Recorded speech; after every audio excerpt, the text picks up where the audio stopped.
Item K. Thank you. This is the Traffic Committee report, and I had a couple of concerns. The first item on the Traffic Committee was the concern expressed by the Holiday Inn about access to the hotel for their guests, and I recognize that that wasn't an agenda item, so it's being placed on the next agenda, but it really delays by a month something that's going on right out there today. I mean, anybody that's driven by there can see that you can't get into the Holiday Inn from the frontage road. Well, we spoke to Liz the day of the meeting and told her what the sign plan was, and she seemed somewhat relieved. I don't want to put words in her mouth, but we tried to tell her all that we had done, and she wasn't familiar with that, and that seemed to ease her concerns a little bit. The main issue, I think, hopefully we've been able to address, and that was her, what we would describe as the east driveway. She was concerned that the construction was blocking it, so that meant people had to go all the way around Right, to on the the Powell Street Powell side to Street. get in. And we were trying to take some steps to free that up from the construction equipment, and I think we've been able to do that. Well, now, No. as of Friday, you couldn't cross that. Okay. I mean, now maybe that's changed. This is Tuesday, so maybe it's changed since then, but they had that totally torn up. No, the problem is access off of Frontage Road into the That's what parking lot. He's talking about the east access, which would be the frontage road access, which is blocked. And it now has a 8-foot fence across it. Did you I didn't see the get fence. any feedback from Caltrans? I think Maurice has had some talks with him, but we'll be meeting with Caltrans tomorrow, and I'll bring it up at that point. Okay, my main point is I don't want to wait until the next traffic committee meeting to get access the Holiday into the frontage road. That's ridiculous. I mean, this is their big time of the year, and we're already going to be soon taking away the Powell Street off-ramp for them and making them fend for themselves on that. But again, I don't know did we know that this was going to get torn up to this extent? My understanding, I could speak a little bit to this because I did talk to Maurice, and indeed we're not waiting till next month before we talk to them, and we're talking, and he's already talked to Caltrans. It is my understanding that Holiday Inn signed an agreement with Caltrans that allowed them to close them off from frontage road. So that is something that we have to work on moving forward, and it's going to take a little more time, unfortunately, than we can. But our intent is to have them have access from frontage road. They need that. You know, even if it's temporary access, Right. even if they can open it until they're actually working on it, every day is probably a substantial amount of tax money to the city, to say nothing of revenue to the Holiday Inn. I guess I continue to have concerns, and if they had an agreement with Holiday Inn, then Holiday Inn ought not to be complaining unless that agreement's been breached. But it's just another example of, it just seems like no matter how many times we talk to Caltrans and how much communication there is, and I know you and your staff are working with them constantly, is that there are glitches along the way that have real impacts. And it just concerns me because there's going to be so much work. There's a lot of work going on now, and there's going to be a lot of work for time to come. And there just seems to be a bit of an attitude on their part that they can do as they damn well please, and, we'll let it shake out later. And, I had hoped that we had gotten ahead of the game on the signage for the Powell Street off-ramp closing in the westbound direction, as opposed to what happened when they closed it, coming out of San Francisco there, and finally got the signs up, 2.5 weeks after the damn thing was closed. But I just don't know how many other things there are going to be like this. Somehow we've got to get some understanding ahead of time of what they're going to be doing in our town and make sure that the business are taken care of.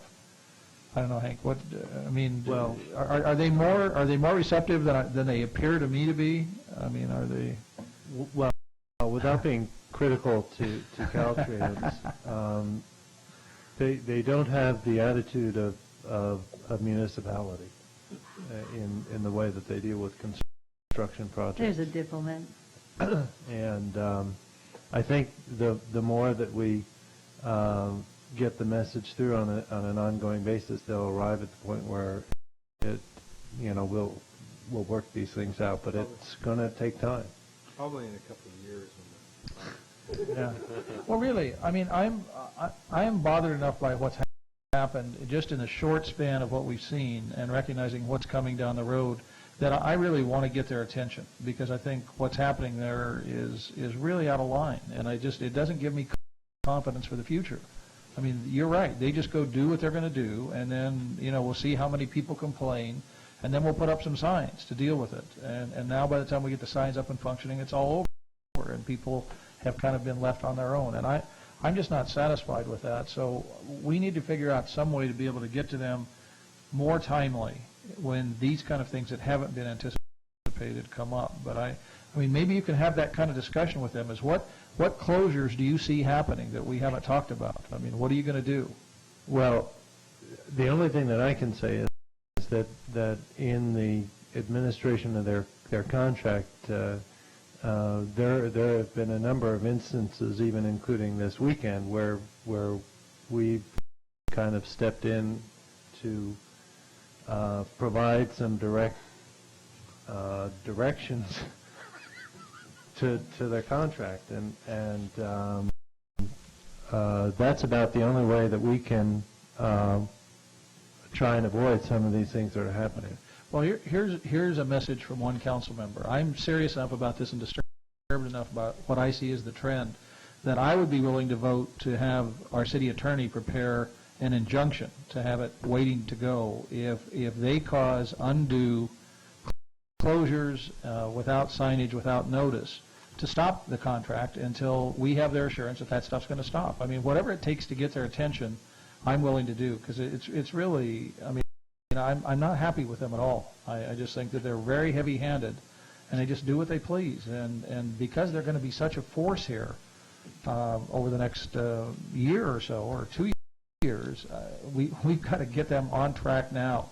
I mean, I would even ask them, I mean, they got somebody appointed specifically to work with us on issues that arise? Is there one person we can go to relative to? There's people at all layers. There's people and it depends on the immediacy of the response. I mean, there's people in the field and there's people directing the people in the field, and we have access to those individuals on an ongoing basis. I don't know what the arrangement was with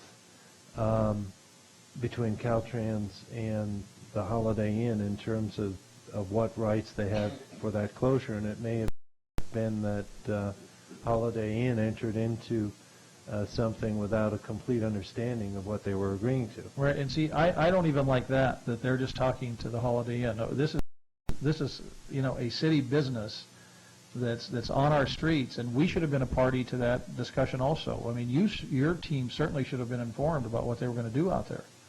I mean, so if they're going to sit down and talk to the Holiday Inn, we ought to be part of that. And that's part of the message I'd like to get across. I mean, it's, it affects a business in this town from which we get a lot of revenue from the hotel tax, and, it's going to be, we're creating a lot of problems for the Holiday Inn, and you're right, maybe they signed something and maybe they gave their okay, but I just think the city has got to take a very aggressive role anytime Caltrans is involved. Well, I'll pass the message along, and I think I need to get to the details before we. Okay, thanks, Hank. And I know it's asking a lot, given Caltrans' history, to get them to listen.